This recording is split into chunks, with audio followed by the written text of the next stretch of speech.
वाह वाह दोस्तों, अब सज गया है जनाब लाहौर। लाहौर लाहौर है। लाहौर नो जिसने नहीं वेख्या तो वो जना दुनिया च जम्या भी नहीं। मशहूर मकूला है दोस्तों। जनाब लाहौर में बसंत मेला जोशो खरोश पर इस मरतबा जनाब बसंत मेला में बहुत ज़्यादा लाखों करोड़ों रुपए जनाब इस मेले पर उड़ाए जा रहे हैं। और ये हुकूमत नहीं देखती कि जनाब जो हम चीज़ लागू कर रहे हैं शरीयत क्या उसकी इजाज़त देती है या नहीं, शरीयत में उसका क्या शरई हुक्म है। वो बस सिर्फ अपने खेल कूद में मस्त मगन हैं।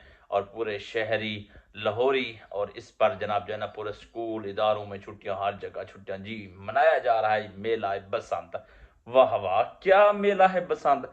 ये मेला बसंत जनाब आप नहीं देखते। इस मेले बसंत से कितने नुकसान होने वाला है दोस्तों। बड़ा बड़े नुकसानात इस मेले से होने जा रहे हैं जनाब। इस की डोरें कितना नुकसान पहुंचाएंगी, शहरियों पर कितने जुल्म तशद्दुद होगा। और उसके साथ साथ दोस्तों आपको बताते चलें, ये मेला बसंत कल को जनाब जो है ना देखें, अल्लाह ना करे अल्लाह ना करे कहीं बहुत सारी ऐसी खबरें लेकर आएगा। अच्छा नाजरीन, अब शरई हुक्म इसका क्या है। हम क्योंकि शरीयत के साथ चलते हैं इंशाल्लाह, हम शरीयत के मुताबिक ही जनाब जो है ना चाहे हुकूमत जो भी करती रहे। सवाल है कि क्या फरमाते हैं मुफ्तान किराम कि जो है ना बसंत की शरई हैसियत क्या है। जो अफराद बसंत मनाते हैं उनके उनके लिए अज़रूए शरह क्या हुक्म है। बसंत प्रिंटिंग उड़ाने की शरई हैसियत क्या है। और जो अफराद पतंग उड़ाते और बसंत मनाते हुए छत वगैरह से गिर कर इंतकाल कर जाएं उनका ज़रूए शरह क्या हुक्म है। इस तरह जो अफराद पतंग की डोर का शिकार होकर गर्दन पर डोर फिर जाए या करंट वगैरह या किसी भी हादसा की बिना पर इंतकाल कर जाए उनका भी क्या शरई हुक्म है। और उस वक्त जो है ना और जिन अफराद की लापरवाही के सबब ये वाक़या पेश हुआ ज़रूर शरह उस वक्त उनकी क्या सज़ा है। जो लोग बसंत की सरपरस्ती करते हैं उनका शरई हुक्म क्या है। गवर्नमेंट को इस मौके पर क्या फ़रज़ सर अंजाम देने चाहिए। आज़राए करम तफसीली जवाब इरशाद फरमाइए। ये सवाल था। जवाब जनाब ये है, सबसे पहले आप सबको बताते चले बसंत जो है हिंदू धर्म का मखसूसी त्यौहार है। ये मुसलमानी त्यौहार नहीं है, ये हिंदू धर्म का एक मखसूस त्यौहार है जो हज़ारों साल से उनकी ईद के तौर पर मरूफ चला आ रहा है। उस दिन उनके यहाँ तरह तरह के खाने पकाकर बरहमनों को खिलाए जाते थे। मुस्तनद मौर्रख और रियाजीदान और अबू रिहान और अरबिरोनी कहते हैं इस महीने यानी बैसाख में इस्तिवाए रबी होता है जिसका नाम बिसंत है। हिसाब से उसका उस वक्त का पता लगाकर उस दिन ईद करते और बरहमनों को खिलाते हैं। बहार के पहले हफ्ते जब खेतों में सरसों के पीले फूल लहरने लगते हैं तो ये लोग जर्द कपड़े पहनते हैं, पीले चावल खाते हैं, भंगड़ा नाच होता है। ये त्यौहार मनाकर अपनी देवी सरस्वती और दूसरी देवतों और देवताओं को ये खराज तहसीन पेश करते हैं।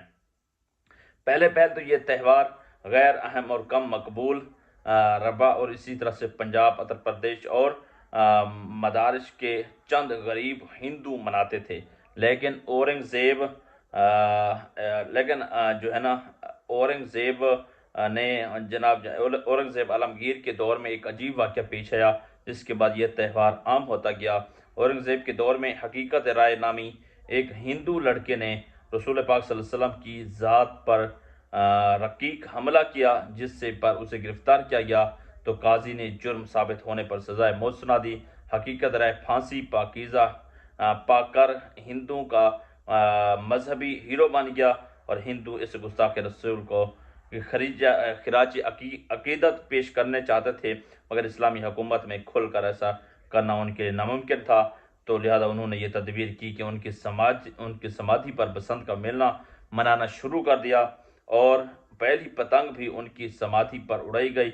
इस लड़के को मौत की सज़ा इत्तिफाक से बसंत पंचमी के दिन दी गई और इसलिए किसी को ये शबा ना गुजरे कि हिंदू इस मेले की आड़ में क्या करना चाहते हैं। चुनांचे इन बद बातनों ने मुसलमानों की सादा लहू से फ़ायदा उठाकर तौहीन रिसालत की यादगार के तौर पर उसे जोश व खरोश से मनाना शुरू कर दिया, बल्कि उसे इतना फ़रोग़ दिया कि मुसलमान भी इसकी लपेट में आ गए और पूरी तरह इस जाल में फंस गए जिस तरह जनाब ये बात वाज़ेह हो चुकी है। लिहाजा बसंत जो है ये हिंदू का एक मजहबी त्यौहार है। मुसलमानों के लिए इस त्यौहार को मनाना और इसमें जनाब बसंती कपड़े पहनना, बसंती पकवान बनाना और ریتنگ اڑانا اور وغیرہ سب شریعت کے خلاف اور ناجائز ہے۔ لیکن ناظرین یہ ساری چیزیں ہیں ناجائز، لیکن آج مسلمان کر رہے ہیں۔ افسوس ہوتا ہے ہم شریعت کو دیکھتے نہیں ہیں، جو بس جناب جو ہے نا آرڈر آیا ہے اسی پر شریعت کی خلاف ورزی ہو رہی ہے۔ بس ناظرین ایک مسئلہ تھا، اور ایک جو آج کی تازہ ترین صورتحال تھی لاہور میں جناب بسنت جو منایا جا رہا ہے، اس کے حوالے سے میں نے اپڈیٹ دیتی۔ اللہ پاک بس ہم سب کو اور بالخصوص وطن پاکستان کو امن سکون کا گہوارہ بنائے، نقصانات سے بچائے۔ ویڈیو اچھا لگے چینل کو لے کر سبسکرائب کرنا رہنے کے بعد